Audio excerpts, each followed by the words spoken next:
Mr. Straker. Thank you very much, sir. Mr. Smart, we left matters at P6203-54, where we were looking at, which was in the context of the statement that a tunnel is a major improvement over a viaduct. The overall rating at the foot of the page, 54, where one's got on the left-hand side under the column option A, the significant above-ground construction text, and on the right-hand column in the middle of the page, the tunnel would avoid the majority of the above-ground impacts identified in option A.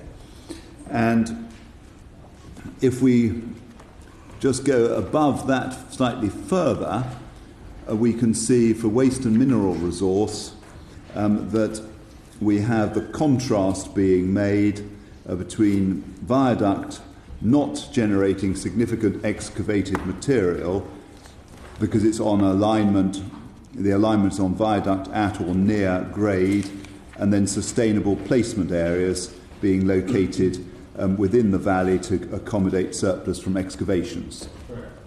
So two observations there apparent, and we have on the right-hand side a observation about the tunnel, namely that it would generate a large quantity of excavated material, but because it doesn't require material and mitigation earthworks, there's an excavated material generated to be removed. Yes? So that sustainable placement is there being viewed as something which is a desirable contrast with the effect of a tunnel. The sustainable placement would be regarded as something to avoid impact on the road of creating the scheme. Very well. Well, let's just see what the sustainable placement involves. If you could go, please, to A10692.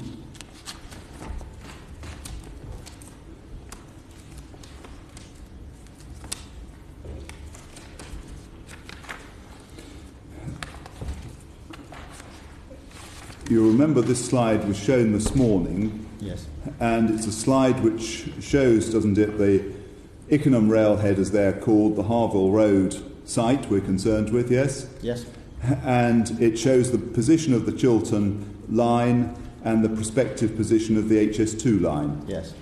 And the site has been chosen, hasn't it, because of the proximity of the Chiltern line with the prospective HS2 line.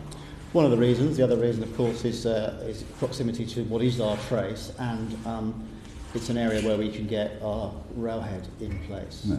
And the railhead, because of the proximity to the Chiltern line, and the landscape, the land between the Chiltern line and where the trace of the HS2, where the HS2 will go, is not flat, is it? No, there is work to be done. And that work is shown, isn't it, on the following slide, 10693. Yes. And there is a substantial amount of excavation to be done. Correct. And if that excavation could be avoided, that would be a desirable thing, wouldn't it? Well, we have to construct the trace, and so what we have done here is dig out that material to form both our trace and the railhead adjacent to it. And you will see from our exhibits that we have, for our AP2 proposal, looked to minimise the areas of sustainable placement. And we've been able to do that by taking a pragmatic look at the programme and trying to take as much material out as we can by rail prior to main tunnel works.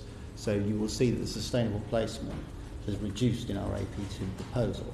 But nevertheless, the point remains that we have to form a railhead, and you've heard the reasons why, both for excavated material and for our tunnel fit-out, and of course the trace. My fault, no doubt. The question I asked you was this. It would be desirable, wouldn't it, if one could avoid that excavation? Well, desirable in what context? It would be desirable if one could avoid having to do that. Well, we have to construct a railway. Well, let's approach it a different way then, if you like, Mr. Smart. Has anybody pressed you that this should be dug out so as to improve the land and the landscape?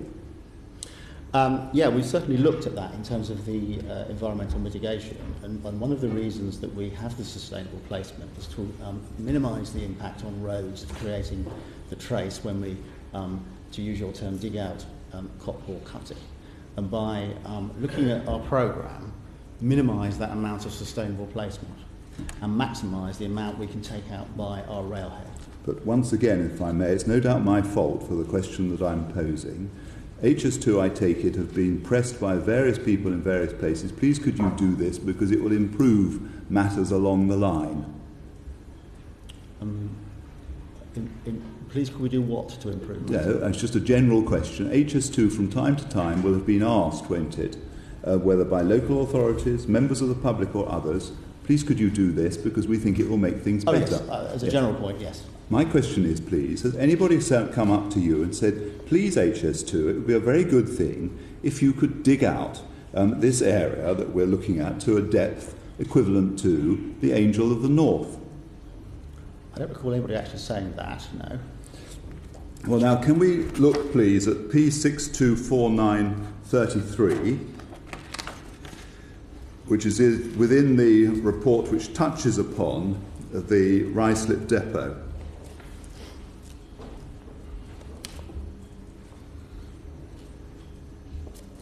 And if we look at this, this is an annotated paper which suggests some aspects of a particular proposal. Mm-hmm. We can notice there are existing railway lines present, aren't there? Yes. And we can notice that if we look at the top, main line and central line, we've got the main line, that's the Chiltern Railway. Correct. And the central line is the central line of the London Underground network. Correct. And we can observe, can't we, by the simple expedient either of looking at 624933 or 624934, if you put that up,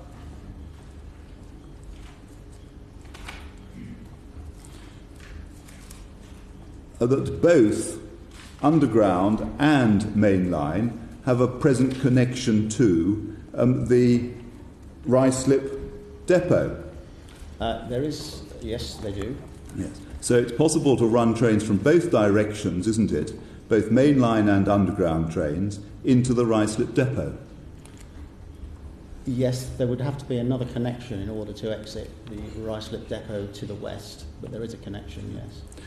So that it is possible, isn't it, from the very first day that the depot was being used in association with HS2 for materials to be brought in by rail? No. Now, that's the point. We would have to do work to the depot to make it usable for our trains, and that is our view. In fact, we, by our AP2 proposal, of being able to accelerate our railhead. So we remain firmly of the view, due to the work that needs to be done to the depot to enable it, and we've already given you an indication of that cost, that actually that we would have an earlier railhead for excavated material operation via our proposals, which we've now included under AP2.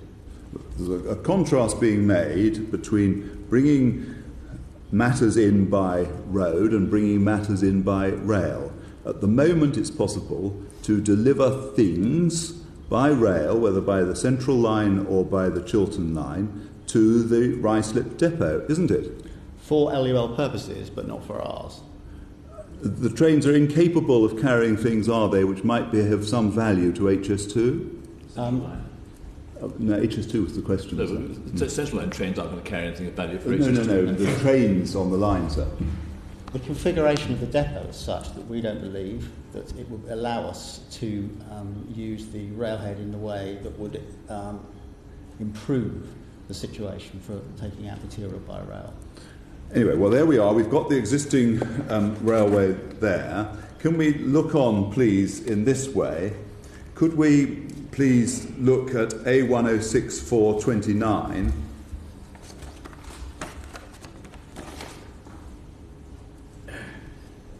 There we see the West Hyde construction site location.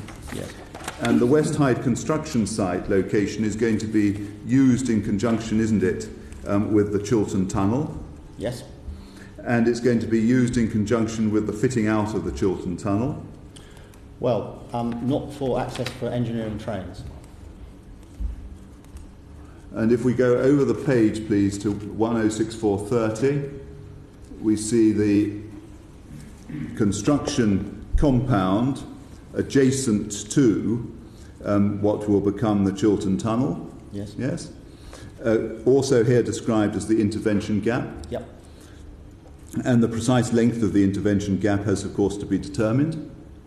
Yes. Yes.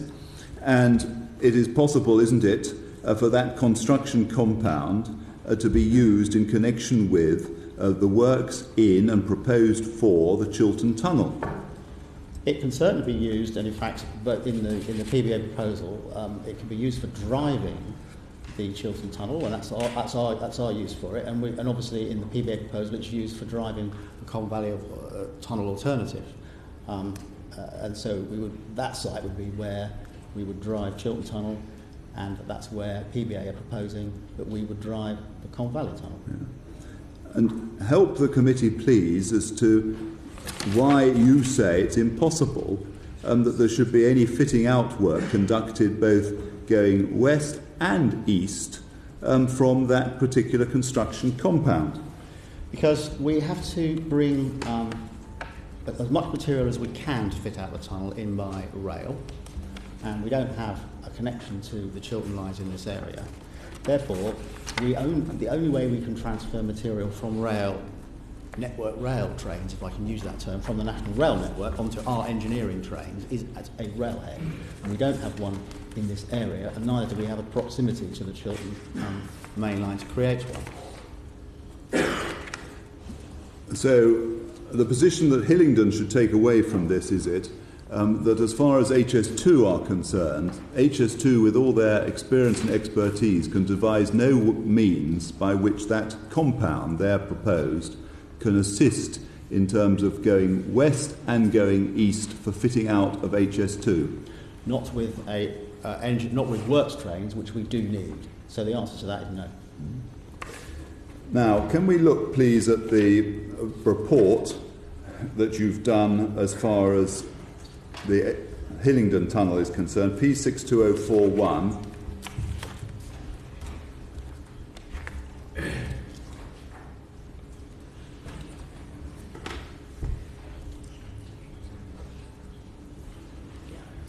And we can notice, please, can't we, that this is an exercise which was begun in February 2015 and the final report June 2015. Yes. And I'm right in supposing, aren't I, that HS2 have been alive to the fact for years that the London Borough of Hillingdon was suggesting that there should be a tunnel. I can't say it's years, but we're certainly alive to the fact that for some time there's been a proposal for a tunnel. Yeah, since prior to the petition. And if we can just pass on in this document, because we can notice, can't we, at 62049,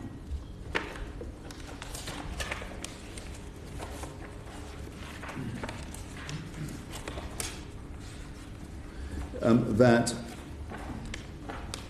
it's recorded that the two options of alignment have been considered, with the option chosen removing certain reverse curves. Yes. Yes. And it's those reverse curves which touch upon the question of the speed as one approaches the viaduct. Is that right? Well, the speed as one approaches the viaduct is driven by a number of things. One is the speed coming out of the Northolt Tunnel, which is 320. And secondly, the viaduct as it traverses on a curve over the Colne Valley. So I don't quite understand the point you're making, but the speed has been optimised in accordance with High Speed 2 design criteria and achieves what we want it to achieve. Well, now look, go on, please, 620419. there we see the 30-metre diameter construction shaft. Yes. Yes? And construction shafts have been utilised, haven't they, in the construction, amongst other things, of Crossrail? Yes. And from a point of view of engineering, it's, I'm not going to say it's perfectly straightforward, but it's an exercise with which engineers are familiar. It is, but as I stated earlier, it does depend on the ground that you're in, and we have already identified that up here, the ground conditions are not necessarily favourable to forming an SCL cavern for taking and assembling a TBM underground. That's not to say that it is impossible, but it's very dependent on the ground conditions, and it is possible that it couldn't be done. And that exercise, the multitude of plans that we have tend to say at the bottom, ground conditions have not been investigated. Have you conducted the investigation of the ground conditions hereabouts in order to be able to answer that question definitively? No, we haven't. Yeah. But based on the published information, leads us to believe there's a significant risk. And so you would say, would you, that Transport for London and London Borough of Hillingdon have been entirely wasting their time in supposing that one could have the shaft there? I would say that what they have done is create a much more riskier proposal to tunnel, and obviously there's a cost implication of doing that as well. Now, if we just look on, please, 620440, we see from the conclusions 411 that a tunnel across the Colne Valley provides overall environmental benefits compared to the HS2 proposed scheme viaduct during operation, and then it says certain elements would remain similar. As far as the environment is concerned, we've already seen the comparison between the tunnel under the line of the viaduct and here, and so once again we've got a circumstance, haven't we, of environmental gain if one goes in a tunnel. Well, the report that you referred to, in which you said there was an overall benefit, also had highlighted some areas where in fact there was a disbenefit to the tunnel option, and that was in the effects on water, waste and transport. But overall, it has identified there is an overall environmental benefit, and I think the point is that we acknowledge that, but it comes back to the balance of engineering complexity, cost and environmental benefit. And that balance would be, of course, consistent with taking into account, wouldn't it, environmental consequences, and also taking into account, as you said to the Select Committee a little while ago in October, you have to take into account questions of connectivity. Yes. And you have to take into account other matters as well, some of which we can see if we turn to 44, I think it is, P620444, which is the cost table.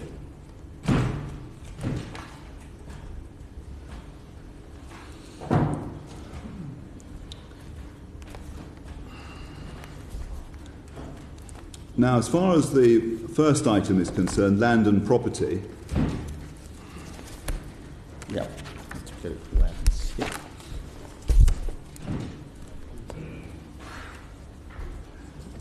The figure there.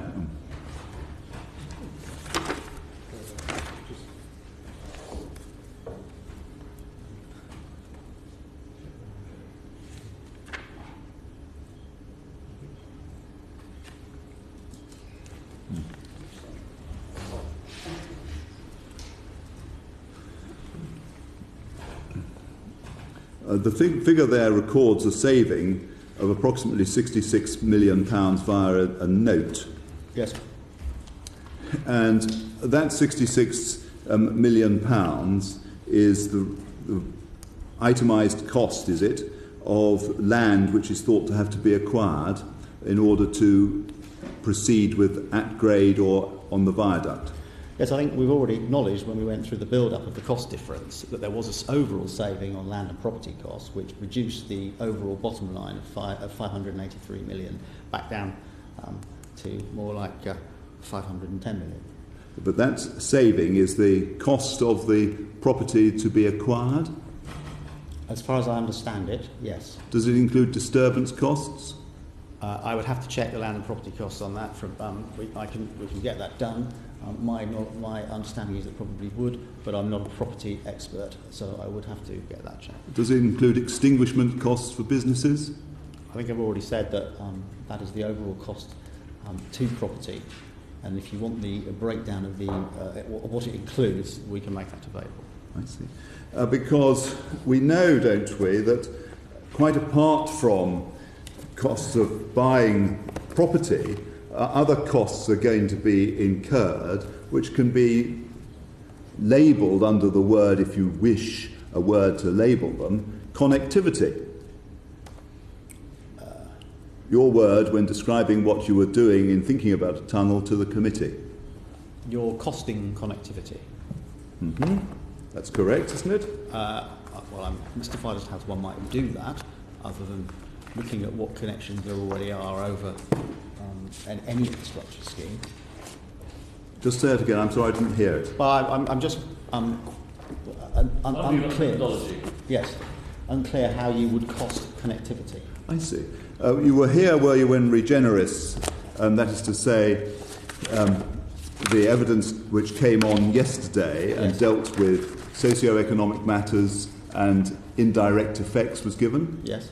And you were here when that went through and identified that in monetary terms? Yes. Yes. And you were here when that drew attention to the fact that there were issues concerned with connectivity by virtue of delay and matters of that sort? Yes. Yes. And that was all brought into account, or sought to be brought into account via that evidence? Yes. And your exercise here, please, where do we see that brought into this exercise? Well, the evidence that was given yesterday, I don't feel that I'm qualified to comment on as an engineer.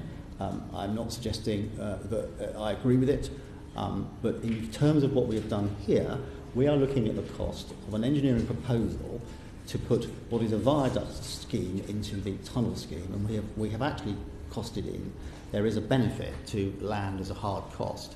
When you move into pecuniary costs or areas of that brings in a lot of other costs, which I wouldn't feel qualified to comment on. Very well. But it's a matter which you would recognise the committee should take into account?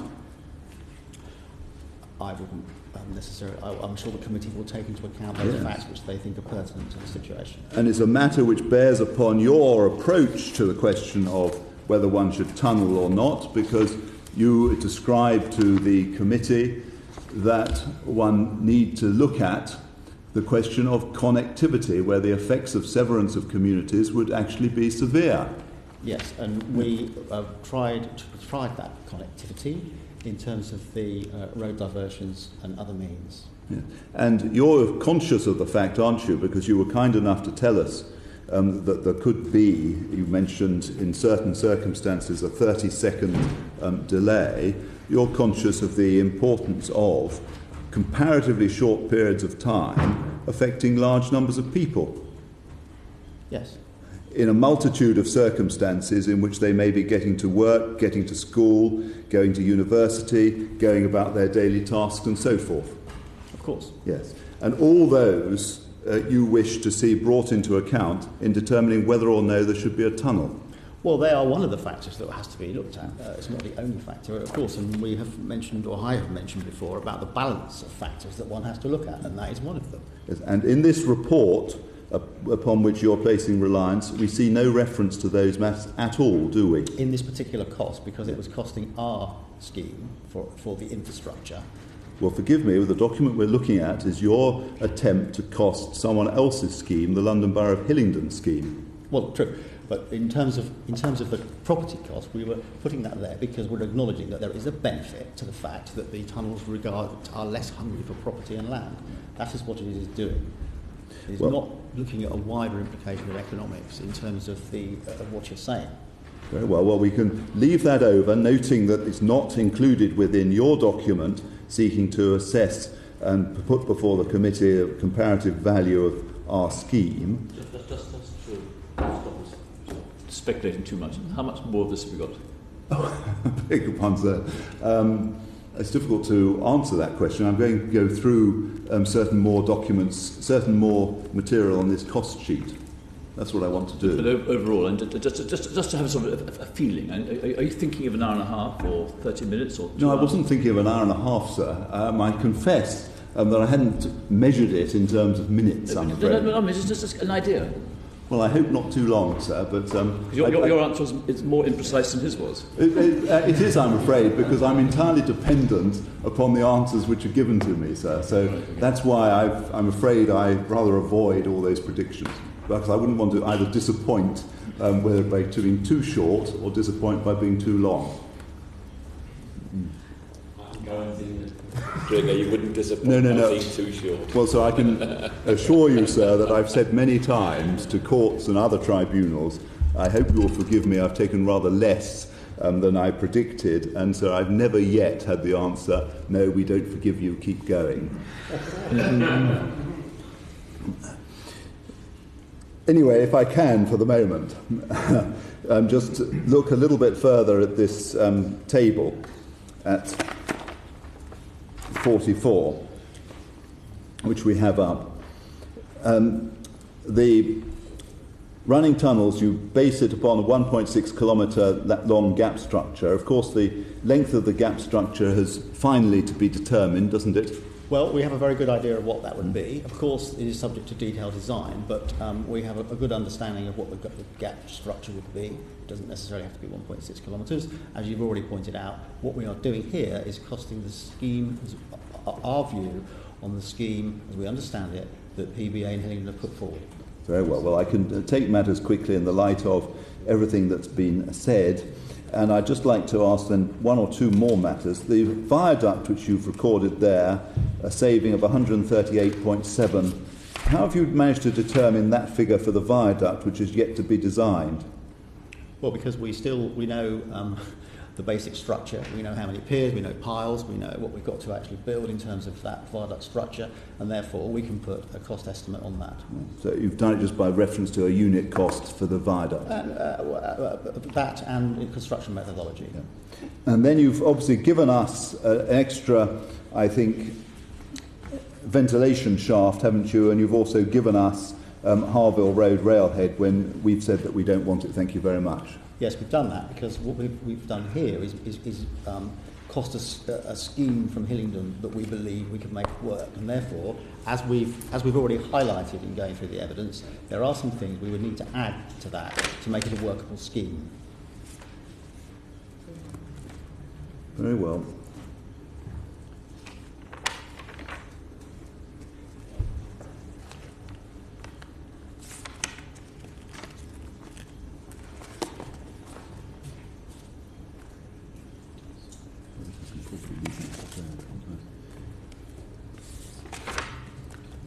I'm going to leave over till the next witness some questions that I would otherwise ask about HOAC.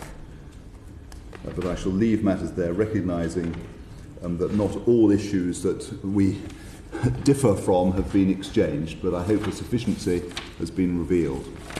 Thank you very much. Thank you. Mr. Strawn, do you want to ask your witness any further questions? Just one thing. Could we just go, please, to P6203 40 brackets 42? Mr. Smart, you were asked about the SIF document. Yes. And you were taken to the environmental section of the SIF document. Yes. You referred to the fact that there were other factors in the balance. And yes. I just wanted to get up on screen that part of the SIF document which is putting all factors into the equation in reaching a judgment. And this is in section 8, and it goes over onto 43 as well. But you'll see, if you just look at 43, yes, the environment section is one where you get the green positives, which is the section of the report you were taken to. Yes. And then there are the other sections which we haven't been taken to, which deal with the negatives, such as costs and engineering over the other page. And that leads to the overall rating you see at the bottom of the page. Is that what you were referring to? yes, that's right. That's all I have. Thank you. Thank you, Mr. Smart.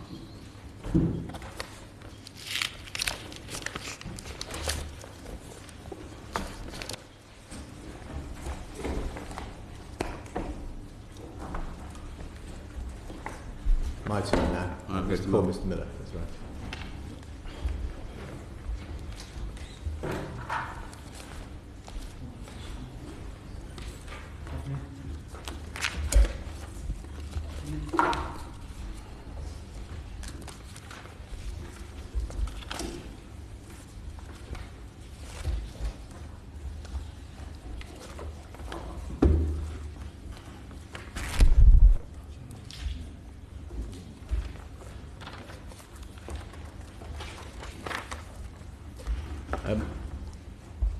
Mr. Miller, I want to ask you over the next few minutes to just summarise our evidence on the permanent environmental effects of the viaduct scheme, just to assist in the judgment as to whether the relative, those effects considered on a relative basis justify the sort of levels of expenditure that we've heard about in substituting Colne Valley Tunnel. Do you see the point? We're going to focus on the permanent position rather than the construction position. But just before we do that, just a couple of points on the construction position. Turning particularly to traffic, where the focus of debate has been, I think, on construction. First of all, does anybody suggest that there's a significant traffic or air quality impact of the viaduct scheme once we've completed construction of the railway? No, that doesn't exist in the permanent situation. And basically, we bring back the sort of roads into a situation which is sort of what you see now. There are some rights of way, minor changes and that sort of thing, but it's brought back to almost what it is. And we've seen from the evidence we've heard over the last day and a half that the main generator of construction traffic on the roads of Ickenham under the bill is traffic associated with setting up construction compounds to serve the construction of the Northolt Tunnel. Yeah. Yes, that's right. Which is a common feature both of the viaduct scheme and the Colne Valley Tunnel scheme. Yeah, I believe that to be the case. Yes. Now, there's some degree of dispute about the relative levels of traffic that would be created for setting up, on the one hand, the Harville Road site, and on the other hand, the TfL site, whether or not you assume it's a TfL site working in conjunction with a smaller Harville Road site or working on its own, just to summarise the dispute about that. But if you work on the principle that there will be a period of time where the streets of Ickenham, under the current arrangements, will experience quite significant flows of HS2 heavy construction traffic, whilst one or other or both of those sites is being set up. Yeah? Yeah. We know there's no magic solution. Question the exchange between the chairman and Mr. Knowles yesterday.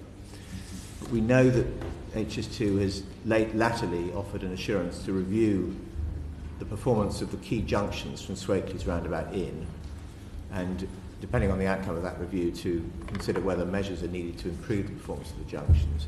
Have you got any thoughts about the timing of that work? What, to bring it back in? Yeah. Well, I would expect that to come back in the next couple of weeks. So, I think it seems to me to be a vital thing that we get on with, and ensure that we've investigated and looked at the merits of those junction arrangements. I think that work is ongoing at the moment.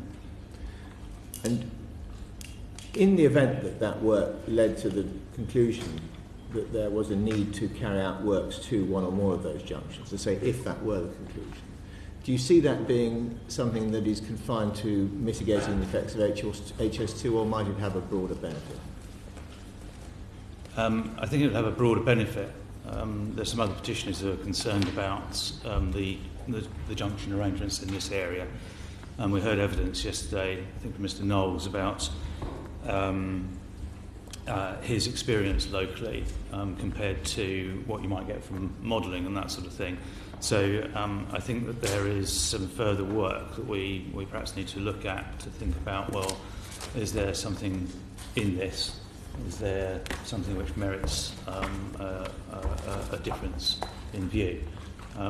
That may be the case.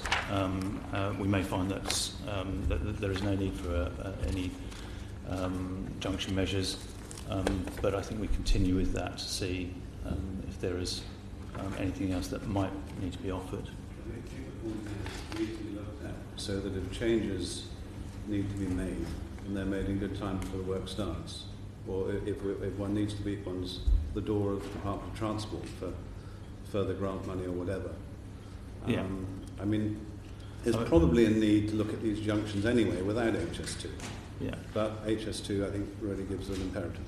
I'm very much aware of that, and thanks for that. I'm also very aware of the way that we have to go about our governance and bringing forward the evidence. And it's, on one hand, it's looking at the merits of what people say to us. On the other hand, it's making sure that we look at the evidence in the right way, and that's brought forward to enable those conversations to happen.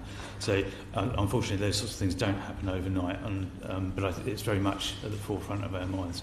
We're getting on with that. Can I just ask you one question about the debate that we've had over the last couple of days about the selection of depot, which I think is a question that arises, as Mr. Sims has pointed out, probably whether or not you have a tunnel under the Colne Valley. I mean, we've heard today that we have been talking to TfL, and we have pointed out some of the concerns we have about the feasibility of constructing a tunnel, fitting out the railway from that site alone. And Mr. Smart has explained to the committee in some detail the nature of those concerns. I mean, are we saying to the committee today there's nothing more to talk about, or is there still room for further discussion, do you think?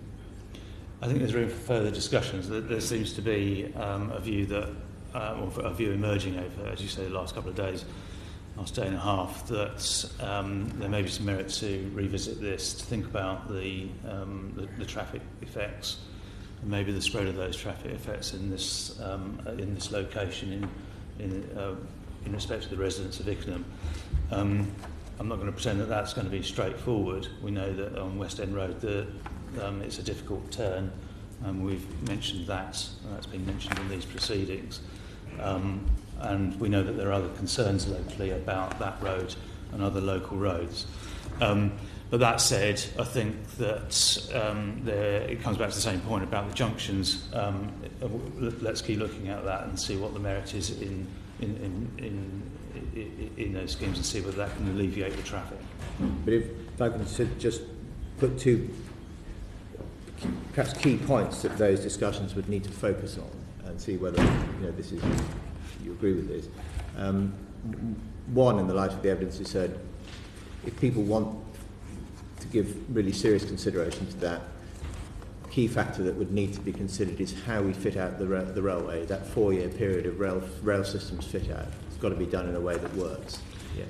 Yeah, you've got to have a complete answer for this, and I think that we've brought forward that in the work that we've done to date. I know that that's been questioned, but you've got to think about it in the round. You can't extract a piece of it. You've got to have an answer in the round. And if we are looking forward to a depot at Ruislip that has not just a function for HS2 but also the legacy that was mentioned, that is not a site that is remote from human habitation. I mean, it's in a relatively suburban location. That's right, isn't it? It is. It is a depot next door to a railway in a suburban location, but there are schools. I know that other petitioners are concerned about the schools. But it's also in close proximity to Northolt, the airfield there. So it's not without other effects which exist at the present time. But yes, I'm not sure what the London Underground or TfL arrangements would ultimately look like, and what that would look like in its permanent situation. I don't know how that would actually operate, and I'm not sure how that would operate during the day or evening and night time. The same sort of things would need to be considered in much the same way as the operation of our railway needs to be considered. Yeah. You wouldn't want an AP, for example, that invited many scores of petitions from local people if we could avoid it. Yeah, an additional provision, I should say. Yeah, I think what we've been trying to do is narrow those issues. Some of that approach has taken a number of years. Some of that approach has taken a matter of days, and in the lead up to these sorts of proceedings. Okay. Can we turn to page A10696, please? Just this is a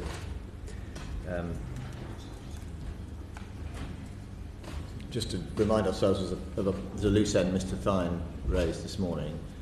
We know that there's a conveyor system under our proposals for serving the Northolt Tunnel construction via the Harwell Road depot and railhead. There's a conveyor system, isn't there? That's right, yeah. Between that site and the Northolt Tunnel portal. If we go to the next page, 10697, we can see a view looking westwards from the road bridge at West Ruislip, westwards along the Chiltern line. Do you see that? Yeah. Now, can you just help us with this? Where is that conveyor expected to run, please, in this photograph? It's to the sort of right-hand side of the existing tracks. I've got that right. We're looking that way. The view is that way, and the Chiltern lines are here, and those are the Chiltern lines there. So it's over this side, where the works are. On the photograph, I'm just getting the pointer. Yeah. Yeah. Yeah. And where do the residents of Ickenham Green live? I mean, I think they're on the left-hand side of the running lines of the Chiltern. Beyond that line of trees. Yes. Yeah. And then another point that was raised back this way. Yeah.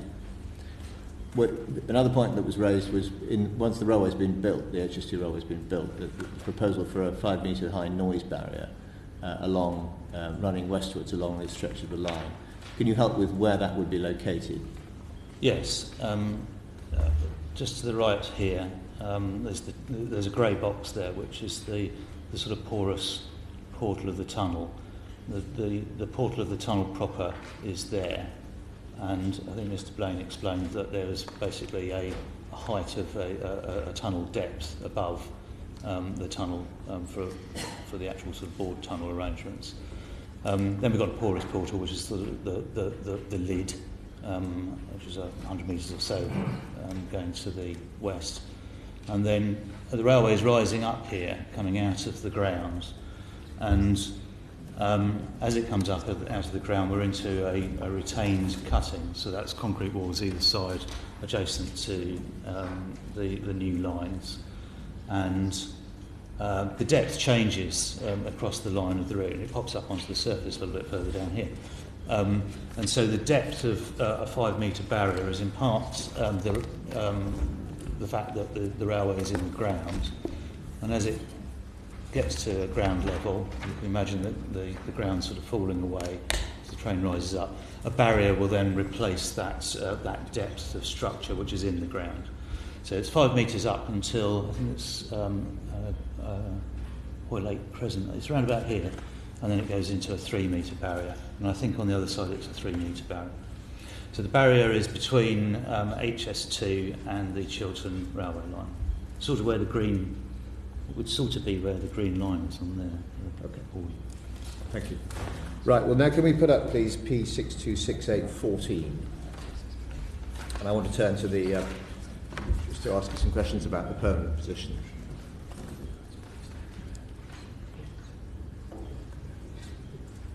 This is a document the committee will remember from last Monday when we heard the petitions of the Buckinghamshire councils. This is an extract from that illustrative restoration plan that you explained, you discussed when you gave evidence last Monday. Do you remember? Yes, that's and right. I put it up because we can see it shows the Colne Valley running from the Chiltern Tunnel portal at West Hyde all the way through at number 5 on the right-hand side of the plan to the Ruislip Tunnel portal. Yes. Right. Can you just talk us through this in terms of the permanent landscape and visual impacts of the scheme? Just give a summary of the position. The way I described this the other Monday was that the way to look at the Colne Valley and including the stretch of route down to the tunnel portal in Hillingdon is to think about this portal to portal was the route which is part of the build scheme. That's important because of the way that the valley works. It all hangs together as one piece in my mind. And the evidence that I gave the other Monday evening was to describe a coherent piece about integrating the railway into that landscape. So coming out of the tunnel portal, as I've just described, we're alongside residents from Ickenham, and you can understand the noise barriers and that sort of thing that we've included within the scheme. We're thinking about the golf courses, which we talked about yesterday, and we're hopefully making progress there. We have talked about in the last day and a half the sustainable placement areas, moving material around, thinking what that might look like once that material gets placed. And the sort of thing there, we talked about going up by 3 metres, not quite the height of a double-decker bus, but we need to think about, well, what does the final plan look like for moving such material around? And that might go back to an agricultural use. In our plans, it goes back to an enhanced ecological pasture kind of use, that sort of thing. And so, whilst the ground might be raised, the final look of it will be very similar to what there is now. That does require quite a bit of work, thinking about hedgerows and watercourses and that sort of thing, but it's not beyond our wits to make that happen. Then as you approach the lakes, the railway rises onto the structure, and we've talked about that. We've talked about the quality of the design for that structure, and thinking about what the wider outlook of that is. We think that structure, at the height it's at, will fit pretty well into that landscape. There's quite a bit of woodland even within and amongst the lakes, the canal and the river itself. And we think that you'll end up with some glimpsed views, but clearly going across the lake where Hoek is, that's probably the most open view that you'll get. We believe that in collaboration with others locally, through the Colne Valley panel, looking at their aims and objectives locally, I think that we can come up with a good design, quality design, in the mix with our design panel. I won't go over that again. The expertise that we've brought into the frame to design these structures, and I think that will be designed very well.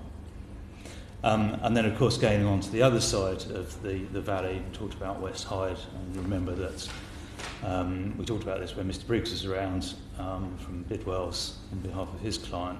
And what we were talking about there was the large area of construction that alters that land quite considerably with our proposals. And what that needs is some further thinking later on in the process to think about what that restoration plan will look like. And that's no different from the sort of restoration plans that you've seen in this valley already through the minerals workings and that sort of thing, and which still continue today. I think it's Lafarge who've got to deal with the Wildlife Trust. I think we've heard from them already. So this is very much an active landscape, and even with industrial uses. So I think that the railway, I believe the railway fits very well into this landscape.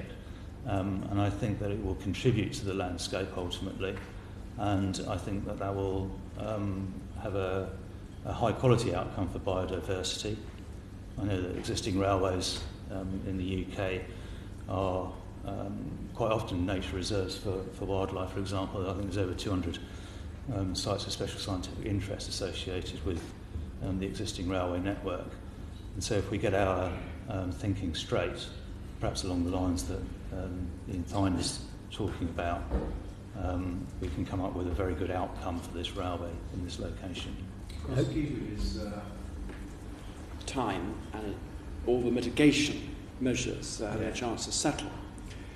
And that's got to be weighed against for extreme disruption during construction. So how long do you think it will be before the mitigation measures to encourage wildlife, habitats, restore some of the countryside back to what it was before, or even to enhance it?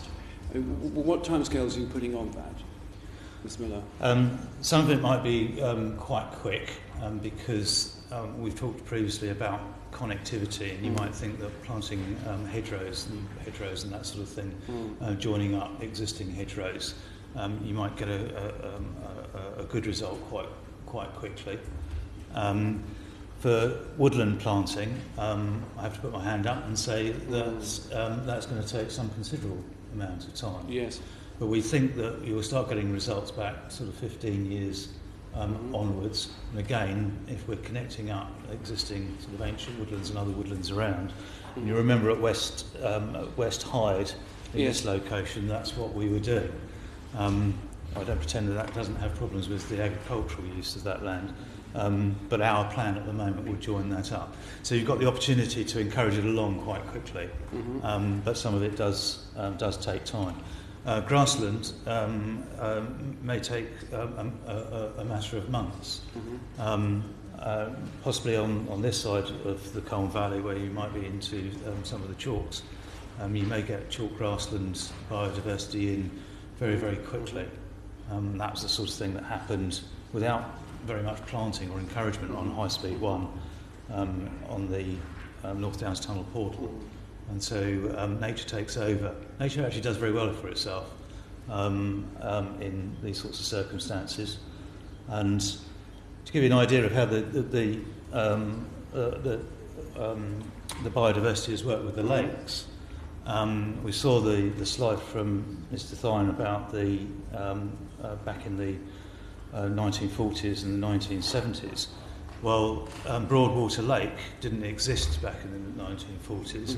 I mean, it wasn't until 1985 that that got a SSSI status.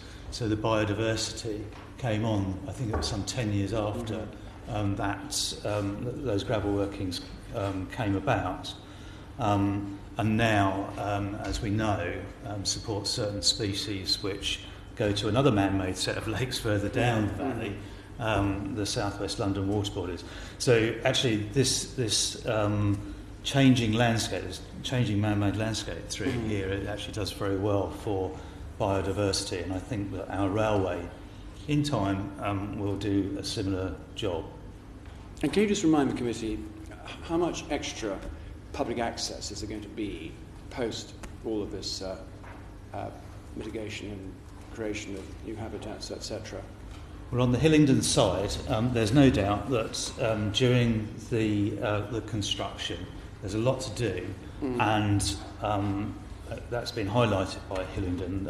I think they're quite right that there is disruption to the footpath network. That's inescapable on our scheme, but eventually, when the works start to be finished, those footpaths will be put back in large part to the existing sort of grain as they are today. There are a couple of diversions around by the electrical feeder stations that you've heard about, but that's necessary to make sure that people are away from those sorts of facilities.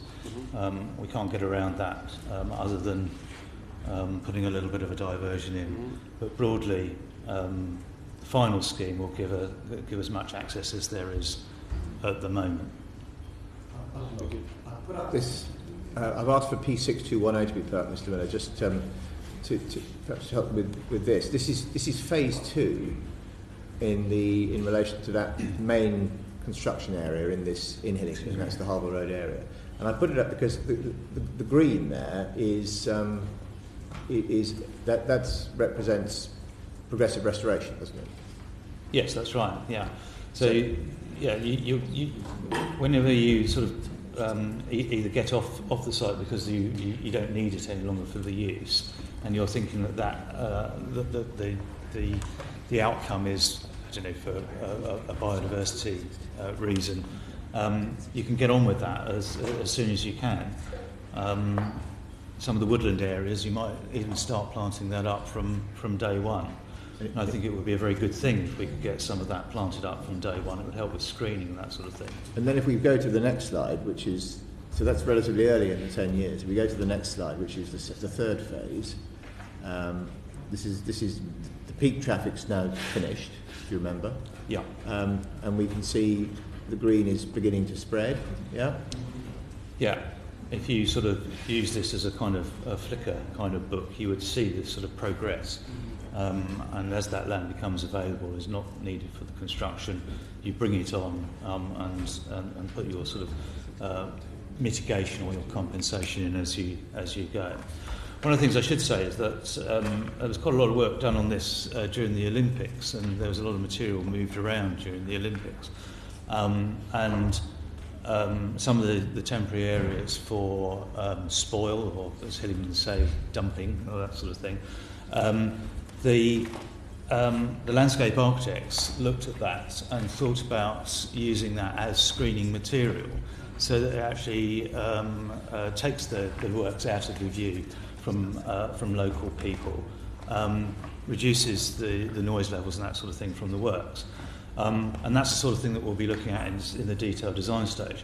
And on the Olympics, there were quite a number of instances where those mounds and whatever, were planted up with species-rich grassland that actually encouraged nature to thrive, even whilst the works were being carried out. So this is the modern way of doing this sort of thing, and we will be looking at just those sorts of measures as we go forward. But in terms of the viaduct itself, I mean, it's, you know, the graphics that we've seen so far, okay, are, I would guess, the very basic before the design stage, but they all do look a tad utilitarian from what we've seen so far, and therefore, you know, as the viaduct crosses the water in that area, I mean, we're not looking at something akin to the Glenfinnan viaduct or the Ribblehead viaduct. We're looking at something which looks very much 21st century brutal concrete modelling, you know.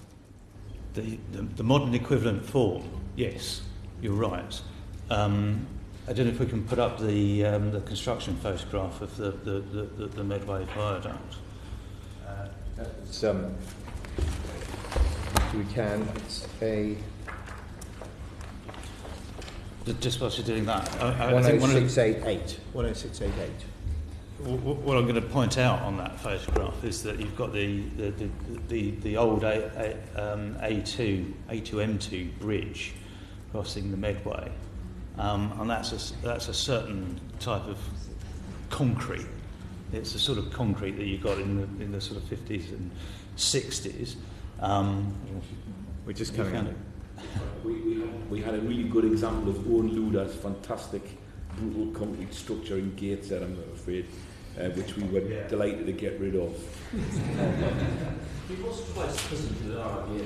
Yes, he was, but then vilified it by history, by many, in fact. I mean, the Tricone Centre in Portsmouth wasn't exactly aesthetically pleasing, and I'm afraid to say the multi-storey car park in Gateshead, from which Michael Caine threw Alf Roberts in Kev Carter, was... Do we know if it was the product of a beautiful Georgian 1720s house in Smith Square for a time? Absolutely, but he didn't want other people to live there. I was wondering if any member of the committee would know whether it was the product of an international design competition. I can imagine people in the future reading the deliberations of this bill wondering why Gateshead has been mentioned so often. All of us love our constituencies, of course. Quite right. Yeah, it was. Well, one of the reasons, Chairman, is because Gates has just done so much over the years, you see. Let me try and give you an idea of the way things have moved on, and give you an idea about the sort of design thinking that went into this structure. When you look at that photograph, you do think there's quite a frightening prospect. There's awful lot going on. The A2M2, the original A2M2, is over to the right-hand side, and if you look underneath, you can see these sort of concrete piers, and they're probably. I'll probably be criticised after this now on record, but that's kind of like the brutalist outcome that I think that you're referring to. I think another good example would be the M6. When we're looking at the canal underneath the M6. Okay. I won't be too critical of structures around the country, just in case I'm meeting the people who designed them. But in the middle here, and you can see the piers up here. That's the new carriageways of the A2 M2, And that was all brought alongside the Channel Tunnel Rail Link bill at the time. So there's an awful lot going on here. It's not just a railway. And the railway is the thinner of the three viaducts. And I think you've been down there and had a look at this. Right in the cab, actually, the Javelin, going south. You stood up through that blue... Up here, I think you stood up, probably stood up there. There's a green. Yeah.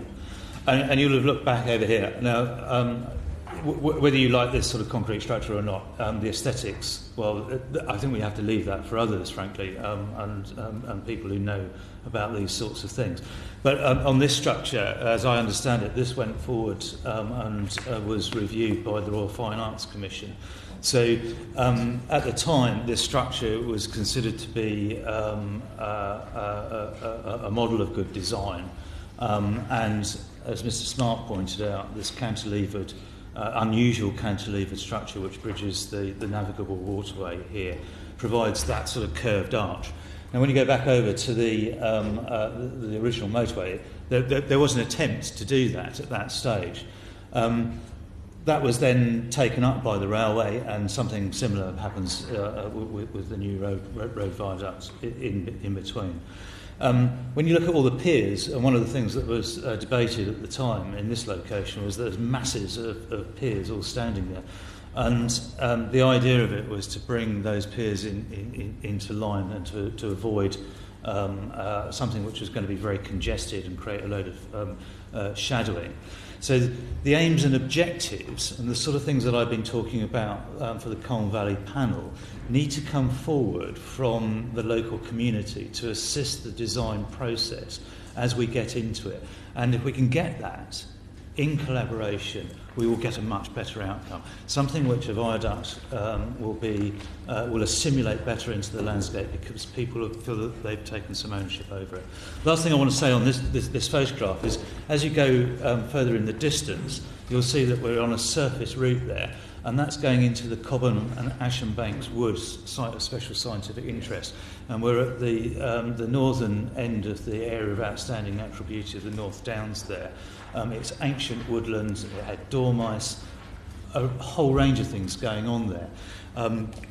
But it is a surface route going through there, and I think it ended up with a very successful outcome.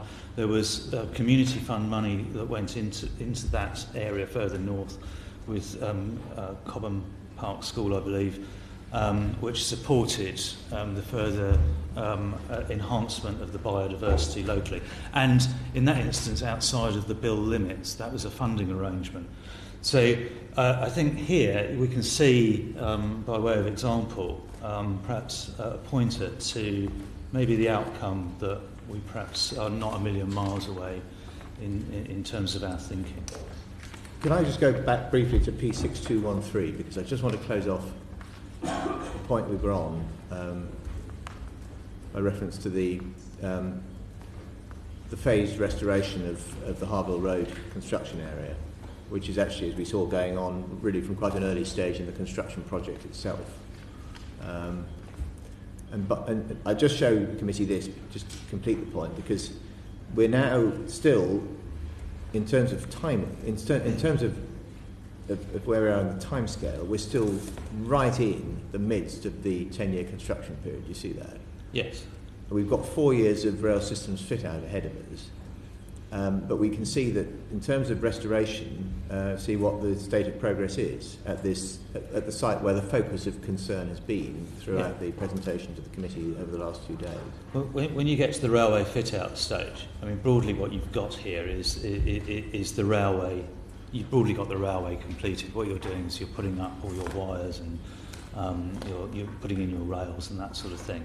And the operation moves away considerably from what you might call a heavy kind of civils construction. It's very much that operational type of activity that you from time to time see on the existing railway when there's full-scale renewals taking place at weekends and long blockades, that sort of thing. And if we think back to that point about connectivity and about disruption to footpaths, I mean, is there the opportunity to accelerate the restoration of the footpath network to its previous, its existing state as one moves through that phase process? Yeah, I would think so. Just sort of stepping it through like that, I think that that does provide a prospect of bringing at least some of those footpaths forward sooner, and to get them back into get their amenity value back in play, I suppose. Can we then just turn to another topic, which is noise, and put up P6227, please? And we acknowledge, of course, Mr. Murray, that the viaduct scheme will have a number of noise effects that the committee is already familiar with. But just moving, I put this up just to get a sense of the spread of the Lowell contour, as we come to put it, the area of within which the operational noise of the railway will be observed, and also the pink area, which is the area of significance. You remember that? That's right. Yeah. And we can see it spreading out on either side of the railway line from the point westwards of the Ruislip Port. Yeah. Yeah. And then if we can just go please to P6228.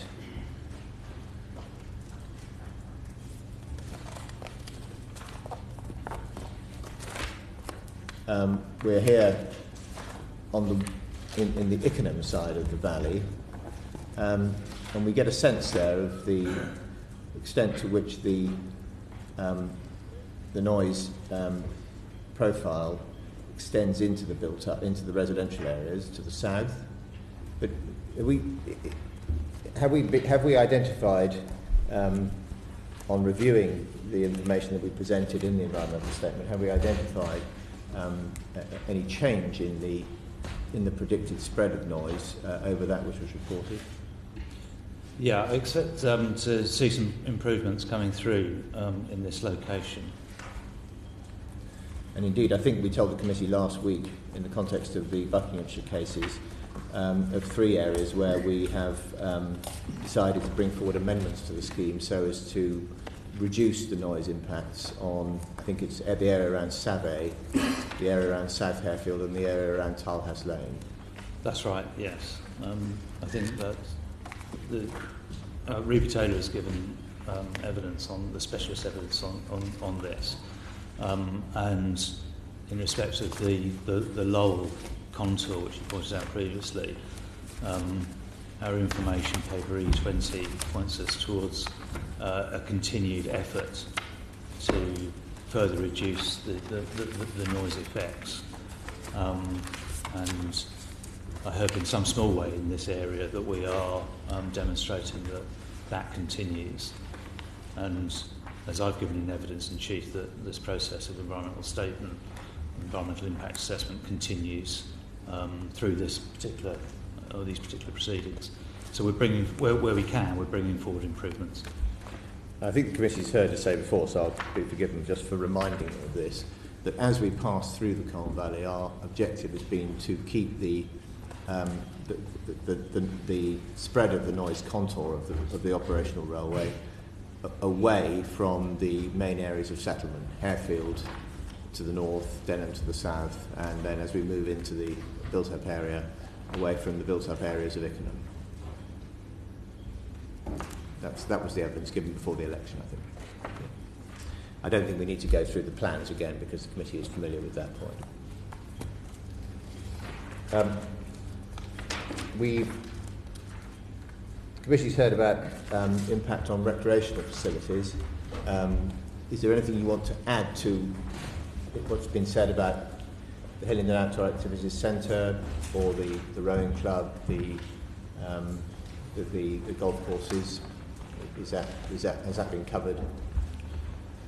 I think it's largely been covered. I think the thing about all of this is to make sure that we continue the dialogue. There's no doubt that the scheme will have effects in these instances, And I think that, again, it's not beyond our collective wit to try and work out the effective outcomes in each instance. I think progress is being made about golf courses. I'm not that close to that, but I think in the evidence that Hillingdon gave yesterday, they indicated that progress is being made. HOAC is Hillingdon Outdoor Activity Centre. We perhaps ought to understand that through their eyes and the effects and what that actually means for them. But it does seem to me that there is that there remains opportunity to continue working on good outcomes for them. I suspect in one form or another that might lead to a compromise, but I think we need to think about that sensibly. But there are still options out there. Thank you. The question of ecology and ecological impacts was considered in some detail last Monday, and I'm not going to go over that again unless anybody asks me to. In relation to the question of flood risk, can we just put up P6273, please?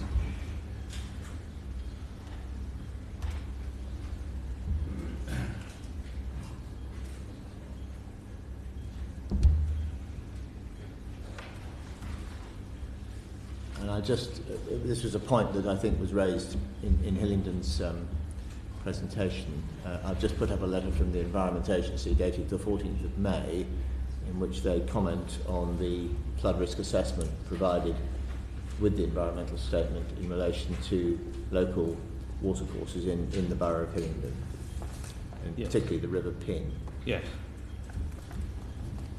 I think that this is another example where the water environment is absolutely vital for us to consider when we're laying down a railway. And there are two fundamental things that we're considering here. Firstly, what is the effect to the wider environment if we lay down a railway? What are the impacts, and who might be affected, and what we're going to do about it? And then there's the resilience of the railway. We need to make sure that the railway can operate effectively in changing conditions. So we've set all of that out, and part of our work is working with the Environment Agency to get into a place where they're broadly happy with our approach. We're on the right track. There's clearly work to be done when we get into the detailed design with the lead local flood authorities. That'll be no different here with the London Borough of Hillingdon, and that work will come forward in due course. Two other questions. Firstly, we heard yesterday from evidence from Mr. Kringle, who provided who provided a monetary value to aspects of the impacts of the HS2 viaduct scheme as it passes through the Borough of Hillingdon. Do you remember that? Yes. And as part of that exercise, as he agreed with me, he had reported ways in which he felt that those impacts could be mitigated or compensated. What do you say about the approach that we've taken in the development of the scheme and in foreshadowing detailed design? Is it broadly consistent with the advice he had to give about mitigation and compensation measures?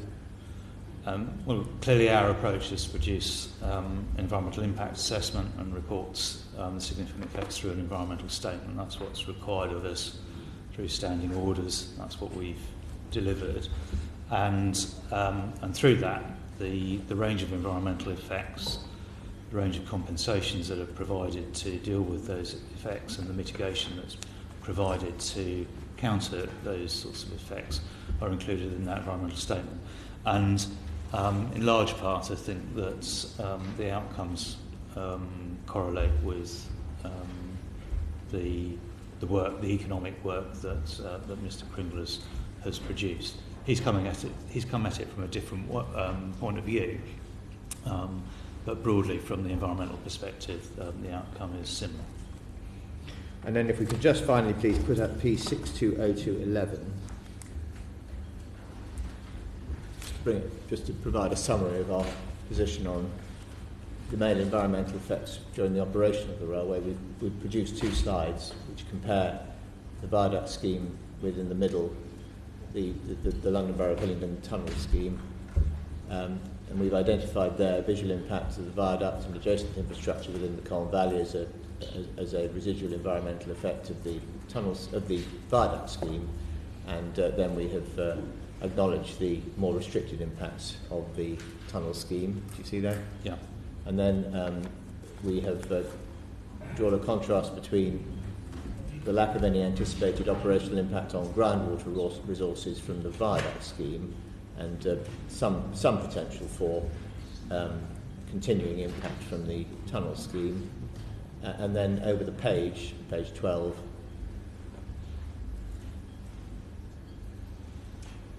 we've identified noise impacts from the viaduct scheme. We touched on those a moment ago, and they've been dealt with in more detail in earlier hearings.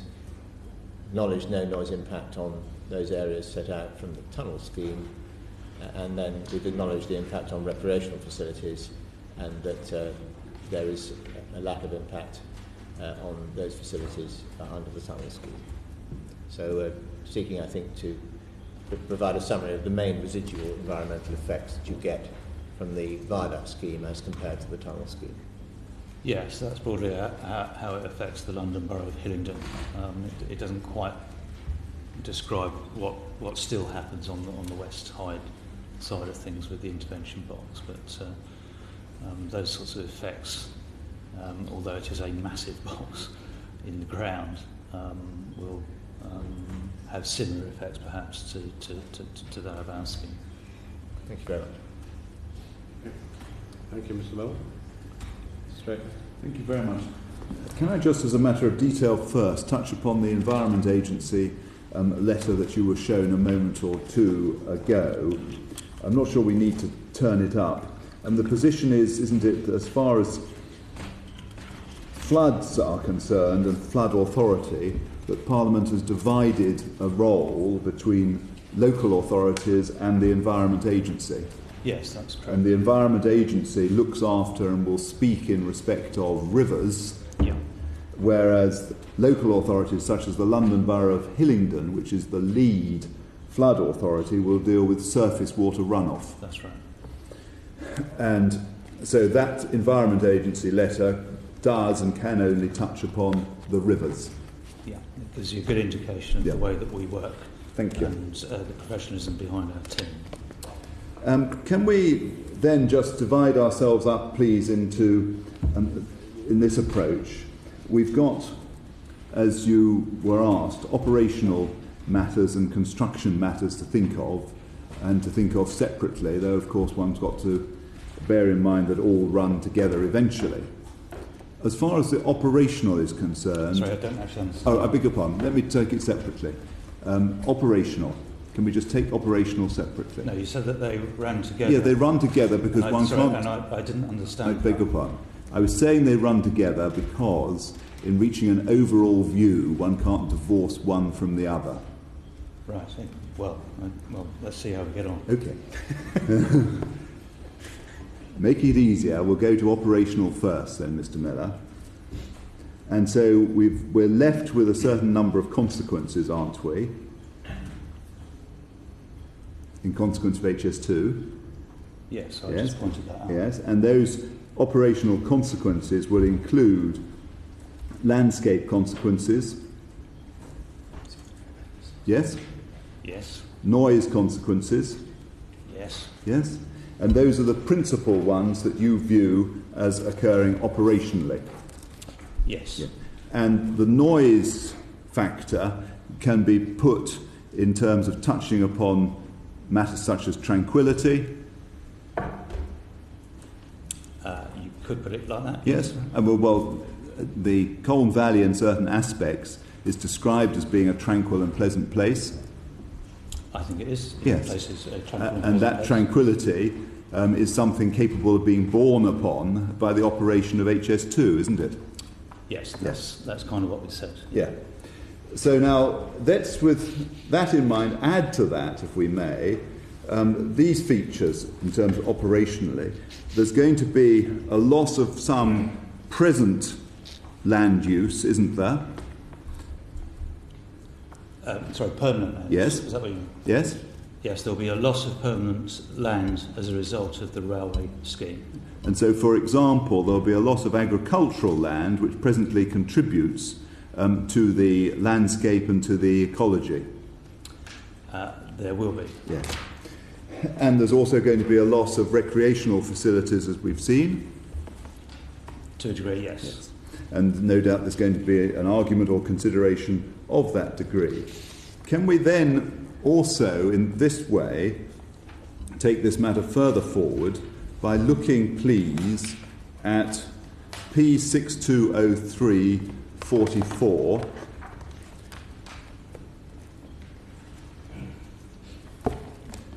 which is the environmental appraisal template. And this divides matters up, doesn't it, in between operational impacts and construction impacts. Yes. And we can notice, for example, that if we look at 6203-40, can you get 44 up? Can you give us 44? Yep. And 45.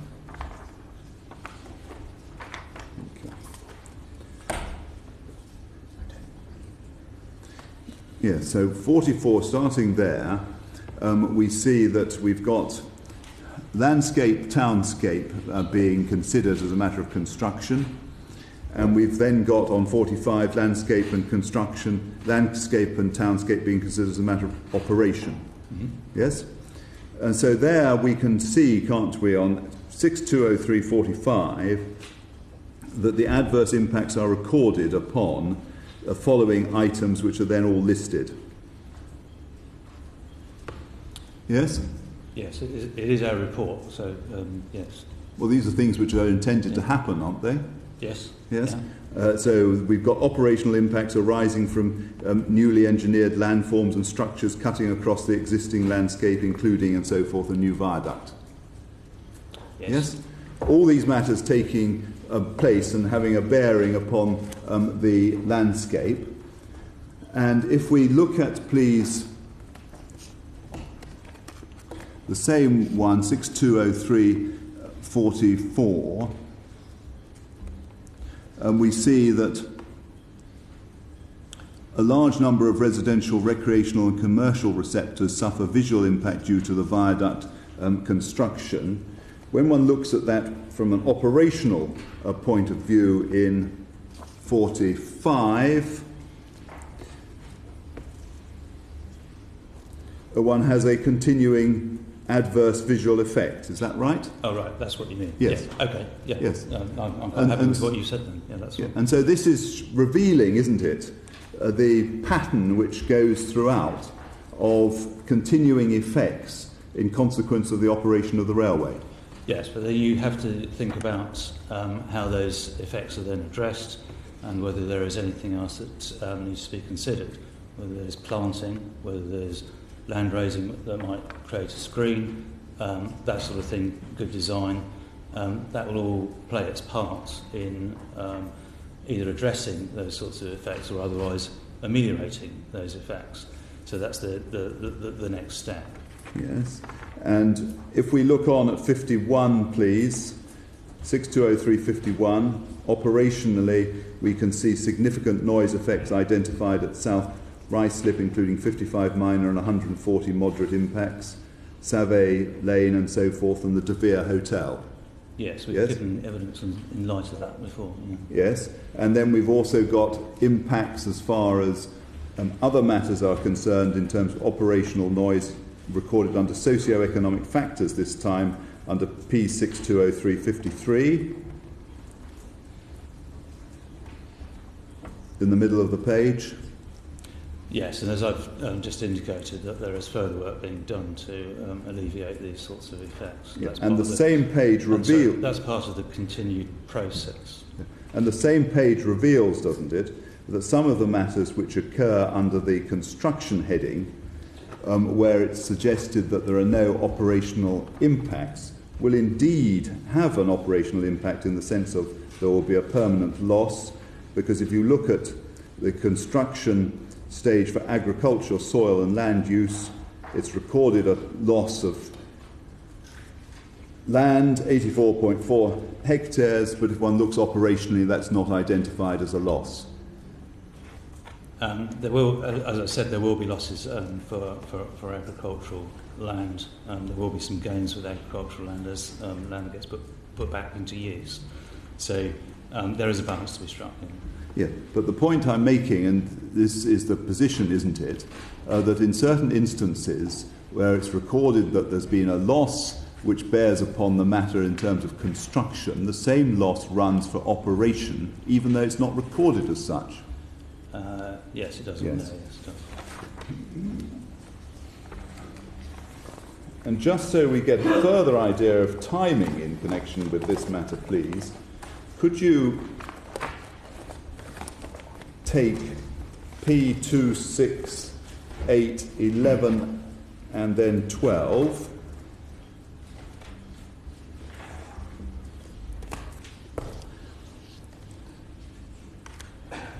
and for the purpose of cross-reference, the other plans that relate to these were 6212 and 6213. But if we look at 6268, 11,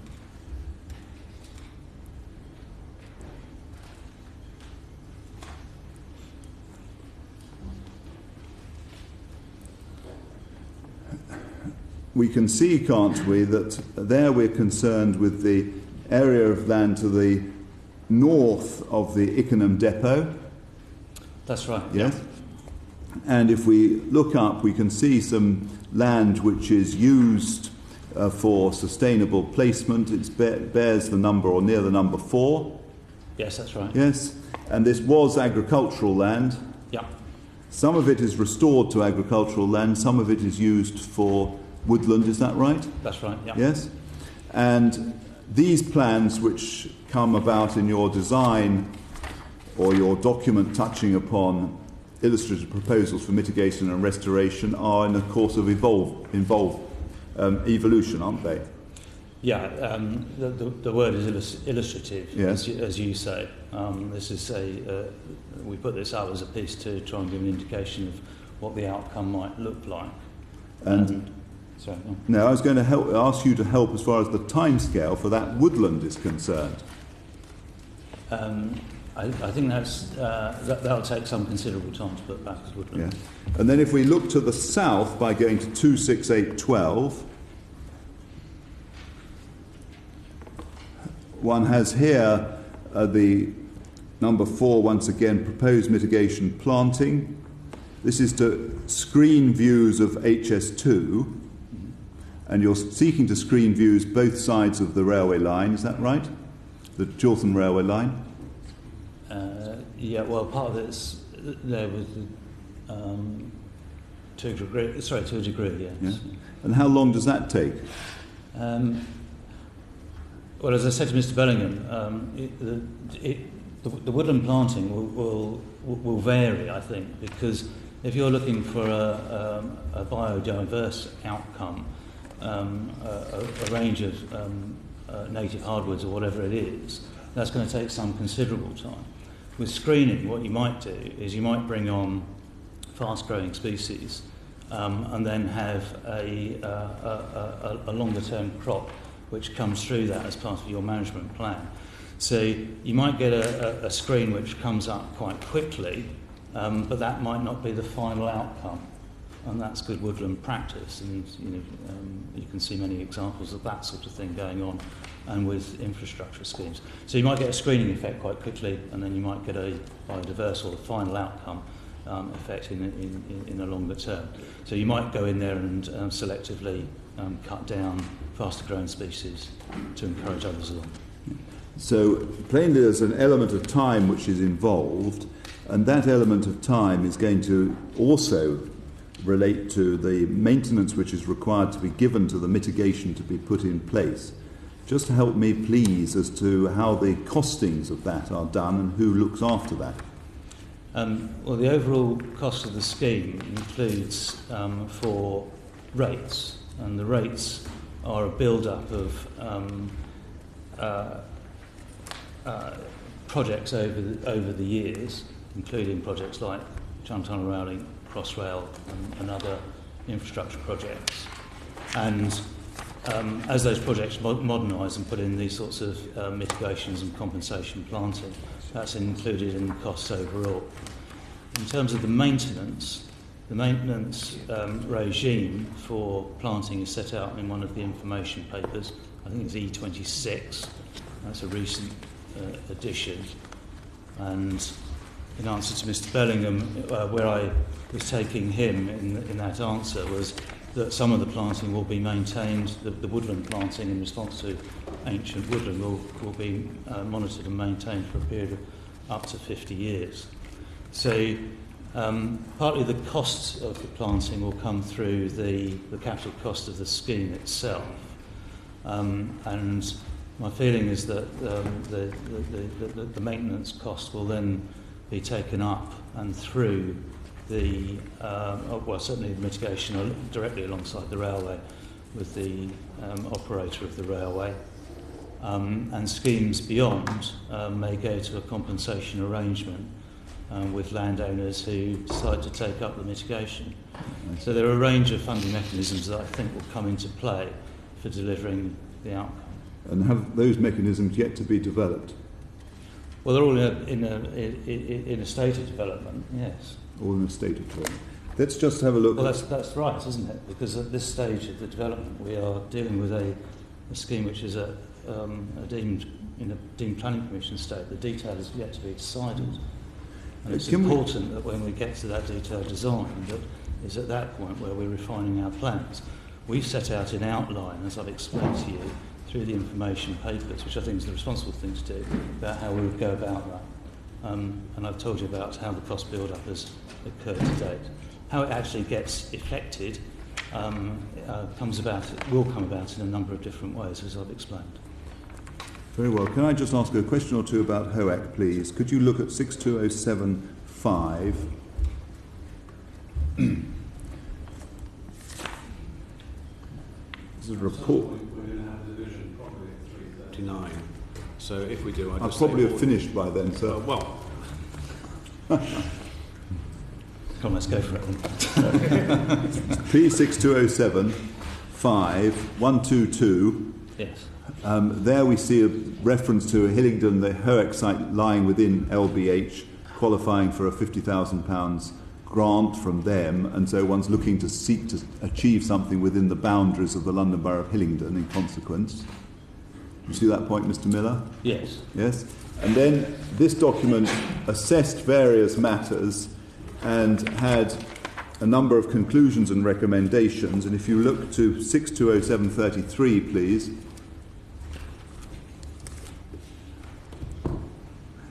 The tabular representation of the scoring regime provided best fit 10, worst fit 1, and so on 33 everybody scores a 2 or a 1. Yes, it does look very red on that diagram. I beg your pardon? It does look red on that yes. diagram. Yes. And we get a little bit of green over the page, but that's Troy Lake, where one has the problem with the property. Yeah. Yes. And then we get down to below 5, subject to 1.6, which is a Springwell Lake, and there is a reference made to a narrow lake which may be difficult for sailing use. Yeah. Yes. And so you were asked whether you've got anything to offer as far as the HOAC debate is concerned, and I'm taking it that the position remains, as far as you're concerned, as we can glance at from the document that we've just seen.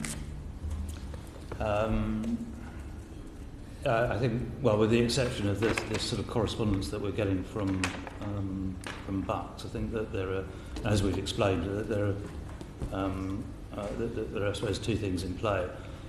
One which is, probably three things that are in play. Could Hillingdon Outdoor Activity Centre still remain, perhaps on a split site, and I've already explained that there might be a compromise on that. Whether there's any progress that could be made on that, I'm not sure. There's an alternative in Bucks that we thought wasn't going anywhere, but might still be in play, and there may be other permutations. One final matter, which is just reference to Transport for London, the Ruislip Depot and Harville Road. Now, from a perspective of environment or landscape, is it more sensible, if you're going to have a depot in permanent use, to add to that depot something which may be in impermanent use, the temporary use by HS2, or would you rather have an entirely fresh and new place from a landscape and environment perspective? Well, I don't think there is a depot in permanent use that we are using. I don't understand that. The Transport for London has a depot at the moment. Yes. And Transport for London is a growing organisation. The London Underground is going to run 24 hours of the day on some lines in due course. It may be supposed that in time London Underground will require more space for its depot. Yes, and that's not available, is it, at the moment? So there isn't a permanent depot at the moment. So you have to create it. Yes. And if you're going to create a temporary depot, does it make sense at least to think about the possibility of the temporary depot, then, I'll put it this way, stepping into the shoes of what becomes the permanent depot if Transport for London needs to expand? I think you've got to look at the merits of building the railway. This is not a simple exercise to do, and you should provide the best depot possible for building the railway, and we believe that that's at Harville Road. Well, I was simply asking Mr. Miller whether one should think about that. Do you think one should think about it? I've given you my answer on that. I beg your pardon? I've given you my answer. Oh, very well. All right. Well, we've got it, and we know what you say. Thank you very much. Thank you, sir. I just thought I might put up, in relation to the question about the speed of growth of planting on the Harville Road site, put up a couple of the photo montages that we've had produced for us. P62693, please. And I show the committee these, acknowledging, of course, that they are an approximation, but just to get a sense of it, Mr. Miller, there is a view from Harville Road looking across to the north-east, across the Harville Road construction site. And that's, as you can see, is the winter months in the year of, effectively, upon completion of construction. Do you see that? That's right, yeah. So the newly restored area. Is this a bed or a panoramic picture? I think it's panoramic. Probably is panoramic. You have to bend the paper to get it right. Yeah. And then if you go to 62697, we go forward 15 years to 2041. 62697. Imaginary world. It's a good plan. There we go. That's what I was thinking of. Yeah. So that's all grown up, and if you flip between the two, you'll see that you, much like forestry planting that the Woodland Trust and others do, they put in a lot of sort of saplings, one-to-one transplants and that sort of thing, and they will take these things out in due course and encourage the healthy stock to come on. And that is a way of bringing on these trees in good speed. Any further comments, Mr. Mill?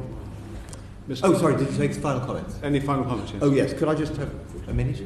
Well, there's only about a minute, yes. Let me do a minute. You're going to want some final comments as well? Yes, too, please, sir. Okay. We may have to come back then. Correct.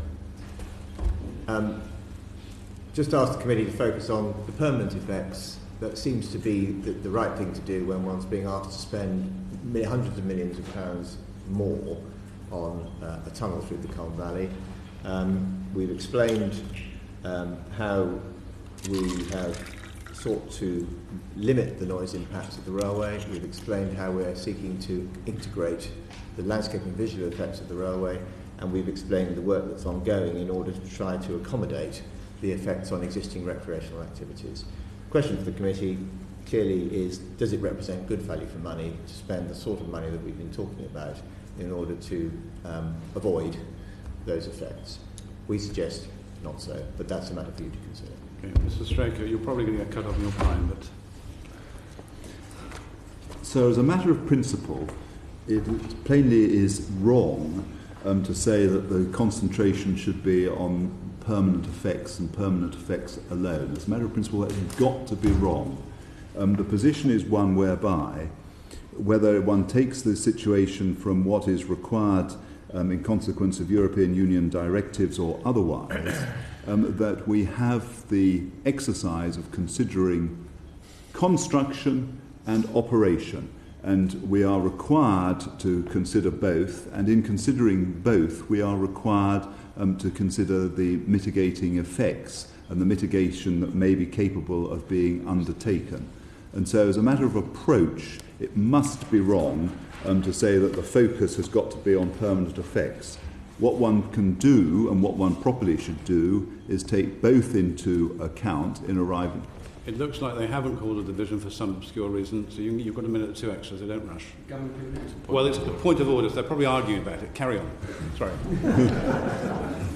Well, so long as I don't have to contribute to that debate as well, I don't mind. Welcome your assistance. Carry on, Mr. Straker. Well, that's not for me to offer a view as either of those matters, perhaps. But in any event, to travel back to a moment, an absolutely serious moment, it is plainly wrong to say that one has the focus upon the permanent. One has got to look at both.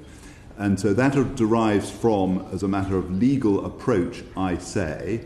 I would further say, in any event, that there becomes, in this world of this committee, if I may put it that way, a rather an unreal distinction between permanent and construction, operation and construction, because as has been pointed out on a number of occasions in the course of these 2 days, there are going to be people who will spend a segment of their lives entirely affected by the construction period. Whether one talks of the school child or the retired person, there is going to be, if one divides one's life into Jack's 7 ages of man, the position is one of those stages, or possibly 2 of them, will be given over to the construction of this particular railway. Are you trying to take into account the construction and what happens afterwards? Yes. I think we'll agree that. Well, I'm very grateful to hear that, sir, because what my learned friend said was, let's focus upon the permanent effects. Well, we heard him. We don't have to pay much attention to that. And I wasn't saying you should exclude it. I was saying focus upon the permanent. Well, I'm grateful for all the interventions, left and right, that one gets. So the position can be taken, I would respectfully say, that one has as that exercise as to what one's looking at.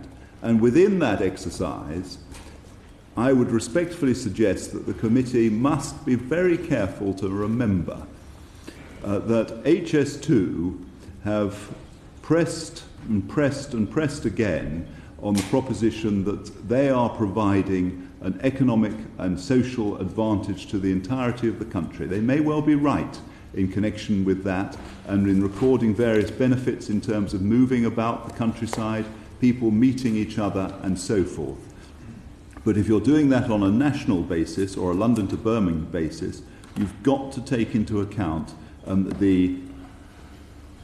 I dislike the word, connectivity, the point raised by Mr. Smart when he originally presented to you, the division which may occur locally if one's going over the surface as is proposed. And so consequently, the exercise is not one, as HS2 would have us assess it, in terms of, well, the cost of a tunnel is more than the cost of a surface level railway. It is far more complicated than that. And so you have to consider those other sums. I readily accept that there is considerable estimation both in terms of what's the cost of building the railway and also in cost of the socio-economic effects, but that you've got to make an effort is, in my respectful submission, incontestable. Now, if that's the position, it becomes far easier to say that the balance here resolves itself in favour of a tunnel. So I go back to where I started from yesterday, which was, please bear in mind HS2's benefits and please bear in mind external costs. And when thinking about what happens within Hillingdon, where there is no HS2 benefit, please bear in mind the situation that those costs, in balancing them out, have got to embrace all of what HS2 say are the potential advantages of their scheme, localised to the London Borough of Hillingdon. And when one does that exercise, the answer becomes clear in my respectful submission. So that's what I would urge upon the committee, unless I'm reminded of anything else. Okay, thank you very much, Mr. Straker. You've got briefer and briefer and briefer and more puncher as we got along. Thank you very much. One tries, sir. Order, and we will, if we could sit in private, please, for a few minutes. Thank you.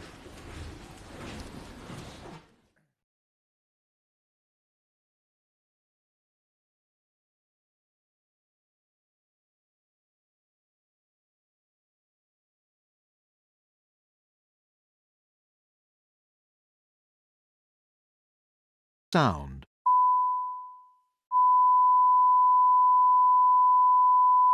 Committee Room 5, sound.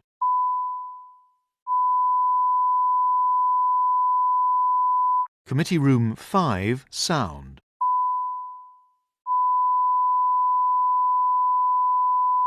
Committee Room 5, sound.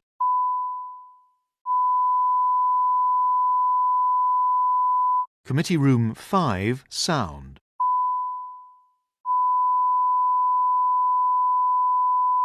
Committee Room 5, sound.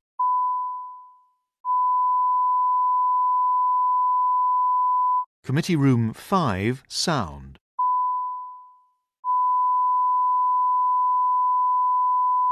Committee Room 5, sound.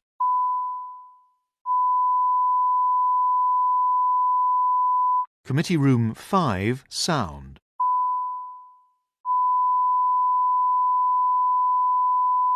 Committee Room 5, sound.